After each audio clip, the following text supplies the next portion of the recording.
बासित, आप कब तक खुद को ऐसे तकलीफ देते रहेंगे? शायद सारी जिंदगी।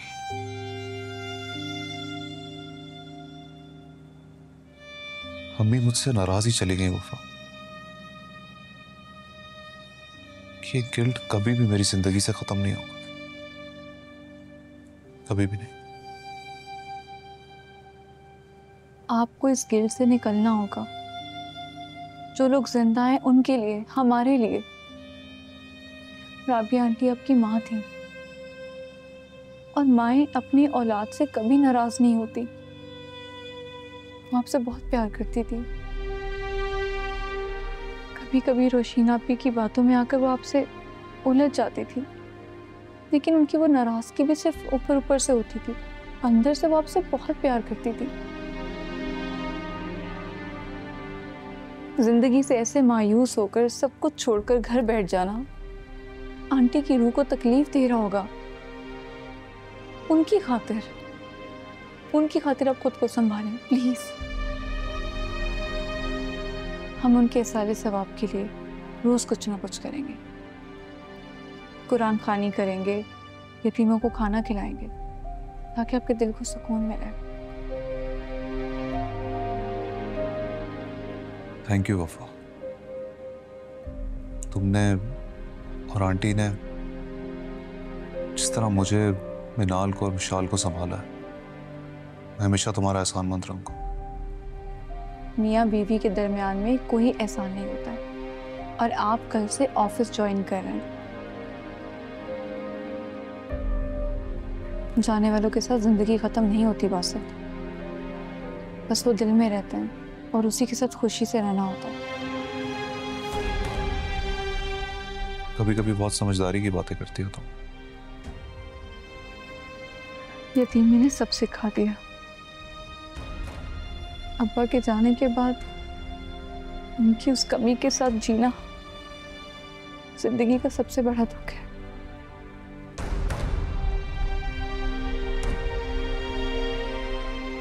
अच्छा, हम एक काम करते हैं, हम आंटी की कब्र पर चलते हैं और बहुत सारे फूल लेकर चलते हैं। आप उनसे बातें करना, आपको सुकून मिलेगा। और फिर वापसी पर तुम्हारे अब्बा की कब्र पर चलेंगे। मेरे अब्बा की कब्र पर आप चलेंगे? जब तुम मेरी अम्मी की कब्र पर जा सकती हो, तो क्या मैं तुम्हारे अब्बू की कब्र पर नहीं जा सकता?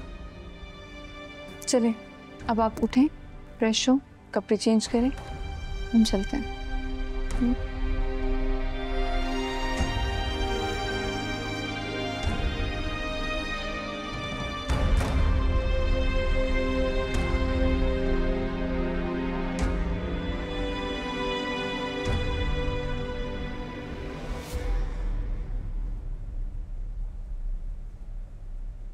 ये मर्दों का माशरा सिर्फ कहने की हद तक है। रूलिंग पार्टी हमेशा से फीमेल की होती है। तुम्हें एक थका हुआ प्रोजेक्ट दे दिया, मुझे एसोसिएट बना दिया। एनीवे, नौकरी की तो नखरा की। अरे यार, कोई चाय शाय पिला दो। कहाँ रह गया पियन? अरे चाय के साथ शहीर भाई हमें मिठाई भी खिलाएंगे। नबीरा भाभी को ऑफिस की तरफ से गाड़ी मिली है।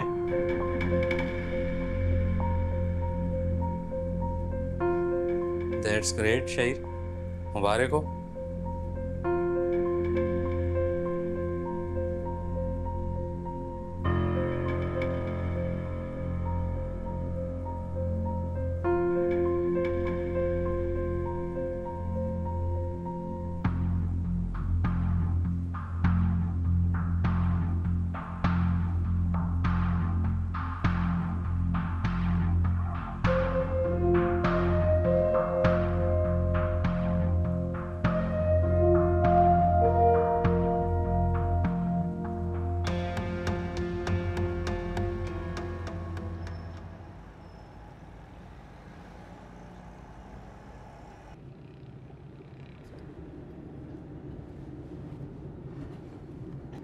थैंक यू वफा।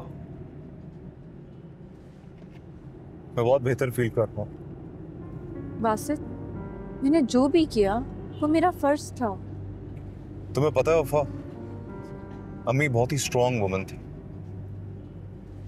उन्होंने बहुत ही प्यार और एतमाद से पाला है मुझे। कभी भी बाबा की कमी नहीं महसूस होने दी। अल्लाह मियाँ आंटी को जन्नत में जगह दे। आमीन। आमीन। बासित, वो मैं कह रही थी कि हम कहीं लंच कर ले, क्योंकि मुझे बहुत भूख लग रही है और सुबह मैंने नाश्ता भी ठीक से नहीं किया है। हाँ श्योर, चलता है। क्या खाओगी? जो आपको पसंद हो। ओके।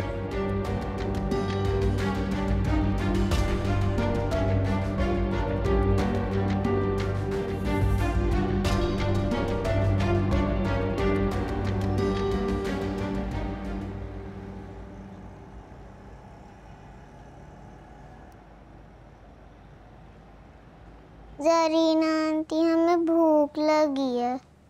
भूख लगी है? क्या बना के दूं आप लोगों को? क्या खाओगे आप लोग?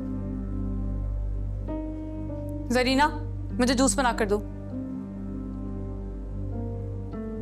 और आप दोनों यहाँ क्या कर रही हैं? हमें भूख लग रही थी। जरीना, तुमने इनको लंच नहीं कराया था? बीबी जी, वो आपकी अम्मी। क्या मेरी अम्मा? ये कौन सा तरीका है बात करने का? बड़ी बेगम साहिबा बोलो उनको, समझ आई? चले आप दोनों अपने कमरे में जाएं। चले, लंच आ जाएगा वहां पर। जाओ।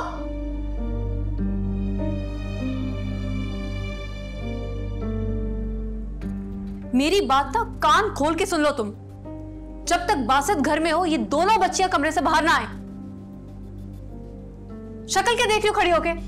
जाओ काम करो और कपड़े भी इस्त्री करो मेरे। लेकिन वो बच्चियों का लंच दे देना, थोड़ी देर सब्र कर लेंगी तो मर नहीं जाएंगी। जी बीबी जी। जरीना, तुमसे मैंने कितनी दफा कहा है, मिनाल और मिशाल का काम तुम सबसे पहले किया करो। वो दोनों इस घर की शहजादियां हैं। मैं चाहती हूँ कि तुम उनका बिल्कुल शहजादियों की तरह ख्याल रखा करो। अब एक काम करो, उनकी फेवरेट डिश बनाओ, पास्ता। मैं उनको अपने हाथ से खिलाऊंगी। चलो जाओ, जल्दी से बना कर आओ पास्ता। जी बाजी। मिनाल और मिशाल कितनी लकी हैं। उनकी छोटी मामा उनका कितना ख्याल करती है। सिर्फ आपकी बेटी है क्या?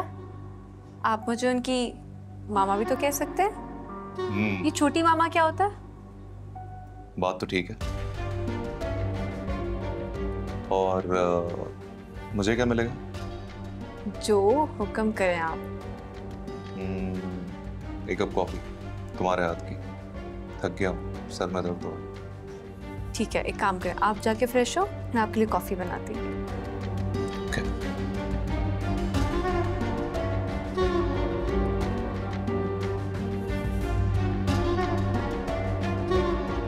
इतनी गर्मी में जाके कॉफी बनी यार।